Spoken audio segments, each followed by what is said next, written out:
My name is Michelle Isimboyu. I'm 27 years old.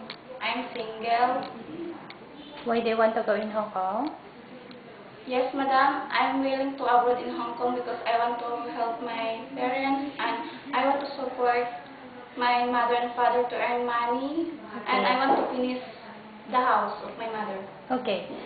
Did you work abroad before? No, madam? Did you work as a domestic helper in the Philippines? Yes, madam. How many members of the family did you serve? 4 adults, madam. For 2 adults and 2 children, madam. How many children? Two. Two. How old they were? 1 to 4 years old and 10 years old, madam. Okay, so what were your main duties with the family? When you're working with them, did you cook for the family? Yes, madam. I cook, clean, iron, washing the clothes, and Okay. prepare the kids, madam. Okay, so you know how to take care of newborn baby? Yes, Can madam. you tell us how? I prepare the baby, madam, the clothes and the diaper.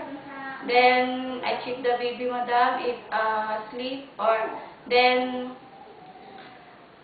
Okay, can you sing children's song?